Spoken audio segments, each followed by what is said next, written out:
Well, hello everybody. This is Brother Todd with your Victory Minute, and I hope you boys and girls out there all having a good day. I coming to you from my office this morning. Things ain't really ginned up around here much yet. We got a lot of folks gone. School's out, always slows things down. Got a busy morning planned, but it's all going to start here in about an hour and a half, Lord willing. Had one of them mornings this morning where I woke up. I'll do this a couple times a month. I mean, just wide awake. It don't matter if I've been asleep 30 minutes or 30 hours. Just when you wake up, you know you're up. This morning I looked over at this phone. I'm making this recording on it. It was 3-something o'clock. And I thought, oh no, it's one of them mornings, you know. And so I got up and got to moving. And I learned a long time ago when God does that with me, it's a good opportunity to pray, read, study, or think, meditate on things. One of the great lost lessons in society, mankind's always had problems with it. We have trouble teaching it. We act like we teach thinking. We act like we teach educating people towards critical thinking and things like that. But really, I wasn't brought up that way. I was brought up indoctrinated with a bunch of information to regurgitate on the test, be functional enough to not be a drain on society, and at the same time, they wouldn't tell you enough really how to get ahead. And that's where they want you intentionally. And it's done that way, and they're pretty good at it. And problem is now they're getting folks to where they can't even be functional enough to operate in society.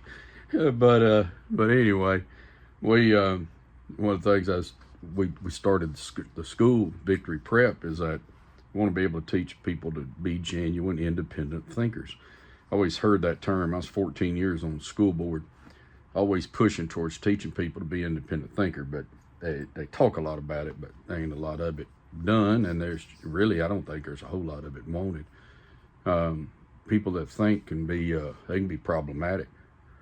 People that consider a thing, I don't get all off on this. Years ago, I wondered why, I couldn't figure out why they had such a low age requirement on military service. And a guy be 35 years old, wouldn't let him in. And I'm thinking, Lord help, when I was 35, I could outdo more than what most of these 17, 18-year-old kids can do coming out of school now, living on popsicles and Kool-Aid and video games.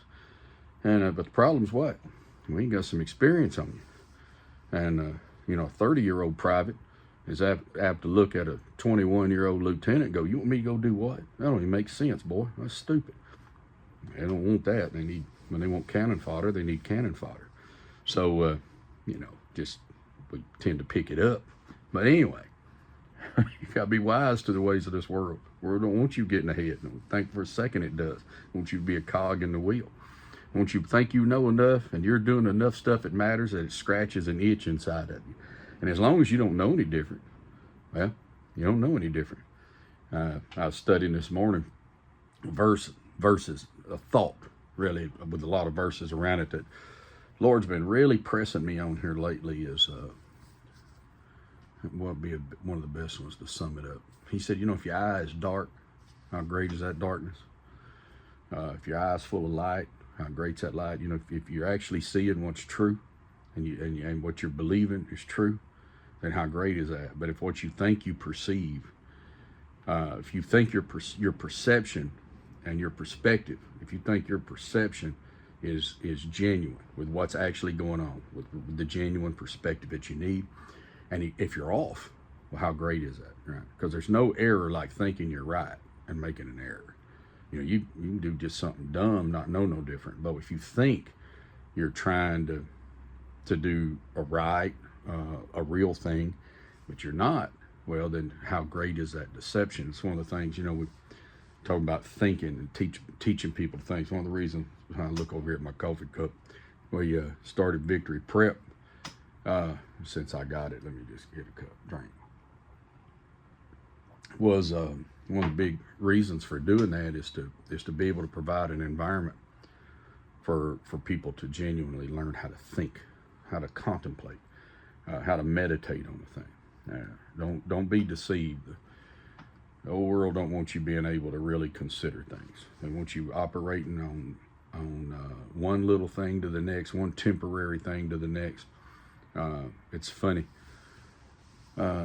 We've robbed so much imagination away from our children by constantly giving them something to think about, not being in an environment. Now again, I think there wasn't nothing with great virtue in the earlier environments. I just think they just didn't have iPads to throw and movies to throw in front of their kids. But that ability to use your mind to see a thing through, especially as God gives you insight, is a rare gift indeed.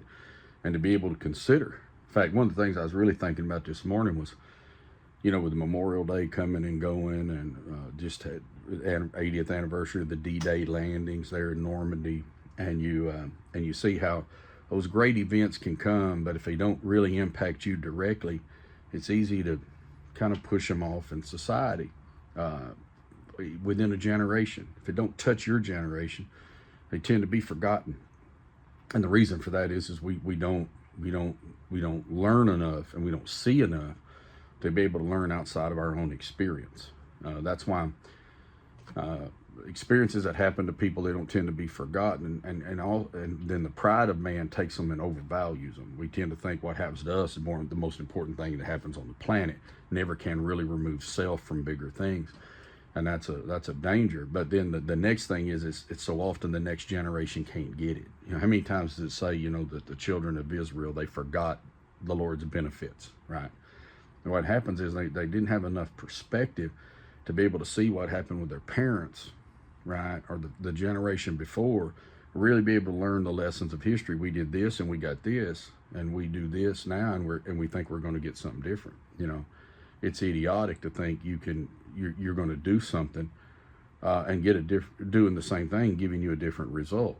Doing the same things just renamed that your parents or grandparents did in a society, they're still going to lead to the same results. And so you've got to have that perspective to be able to think, to be able to apply it, to be able to take the lessons that somebody else learned. Experience is a great teacher, but it costs too much and it takes too long. If you can pick up on doing things a certain way and moving forward, then you can learn from. I want to be a top person to learn like from my dad, to learn from my grandparents, to learn to build upon what they got too, and to apply the good and to reject the bad. And I know I'm just kind of meandering around here today, but the thing is really as you think about these things, ask the Lord, let me see, are the things I'm looking at genuine? Are the things I'm looking at worth looking at? Are they valuable? Is there any eternalness to it at all? I can spend my mind on distractions real easy. Maybe this is where this minute was going to go to. I hadn't thought about this till even I'm just saying it right now, but you got to watch just giving your mind over to vegging out. We live in such a stressful, stimulant laden environment that sometimes we just want to be able to just check out. That's why we watch so much TV. I had a dear friend of mine, she's like my wife, she likes them Hallmark movies, and all them lovey-dovey, they're going to lose the ranch and they save the ranch and they come in from New York and they're the big writer and the lawyer, and she falls back in love with the hometown boy. It don't look like it's going to work out. She has to give up. She's going to give up her career, and then she does. And they save the ranch, and they find out all along he was actually a Bitcoin billionaire, and it all turns out great. And she told her husband, he was aggravating her about it. She says, "Look, sometime I just need to know it's all going to work out. I just don't want to have to think about it. I just need to know that it's all going to work out. I can put my mind on stuff that don't matter. I'm going to tell you right now, I'd like to have as many thoughts as I've had of putting a motorcycle together as I have in Scripture. I'd know my Bible a whole lot better than I do, but yet you can get me contemplating how I'm going to build a set of handlebars for my chopper. So, which by the way is done. It's the boringest thing in the world. Now all I can do is ride it. I'll show y'all a picture of it here one of these days. Anyway, I like it. That's the way I wanted it. I built my handlebars out of a set of Model A Ford connecting rods out of my granddaddy's old shop, and a set of 5.9 Cummins wrist pins for you guys that like to do stuff like that. But anyway, I digress. See what I'm talking about? I get off on silly stuff. But you've got to set your mind to things that matter, and learn how to meditate and think when you're not just in a press. I got taught a long time ago, there's 4 kinds of times going on in your life. There's the things that are important and they're urgent. Okay, they're important and they're urgent. Building catches on fire here. I got to get these people out. Everything else gets dropped. I got to deal with the situation as it is. And then there's things that are urgent, but they're not important. Just because the phone rings don't mean you got to answer. In fact, nothing aggravates me more. I'll be sitting there. I go to a store. I done showed up to buy something, and the phone rings, and they'll quit talking to me and answer the phone. I'm like, I'm the one standing here with my money, right? But we think that, texts come through. Some of y'all, the way you drive, that little beep, beep, beep for a text, you immediately look down. It don't matter if you round a school bus, don't matter if you had a stop sign, don't matter if there's a semi truck coming this way and a motorcycle gang coming that way. You got to look at that text. What is it? It's urgent. It's urgent. It happens right now, but you don't know that's necessarily important yet, right? Then you got things that are not urgent and they're not important, right? That's vegging out in front of the TV set. That's binging Netflix and Amazon Prime and things like that, right? It's not urgent. It's not important. You got to watch that time. You got to deal with the urgent and the unimportant. You have to respond to what's urgent and important, right? But what'll happen is your mind will get so overloaded that you'll just want to go into neutral, and you spend time on it's not urgent and it's not important, and you miss the big one. And the big one is it's not urgent, but it's important. That's why I learned a long time ago, like when God wakes me up early, there's something he wants me to do. And I don't get panicked over it. I used to. Oh, does God want me to pray? I get fixated on, I need to spend this time praying. And I talk to God. If I'm at peace with what I've said, I leave it alone. If it's I want to read my Bible, I read my Bible a lot. But if it's just, sometimes it's just sit there with my hand like this and study on a thing, contemplate a thing, contemplate this scripture that the Lord keeps, these principles in scripture of we just don't, we fail to have eyes to see. That's capacity. And then when we get capacity and God gives it to us, we don't apply it. And we don't, and you got to understand the first walk of real faith begins with sight, spiritual sight. God's showing you a thing. If you'll pay attention, God will let you know what his perfect will is. Not his permissive will, his perfect will. He'll let you know what his perfect will is, but sometimes it's hard to see because it doesn't follow along with societal norms sometimes. It may not necessarily be anything that scratches a temporary itch. I say itch while I'm itching here, feeding my own brain. You read Hebrews 11, see how many times it talks about sight. See how many times they saw something. Then they see it, then what happened? They got sure of it.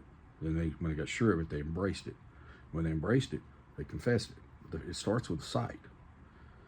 If I know a thing, and then God gives me assurance, and that'll come through a rhema from the Word, by the way, a word from the Word.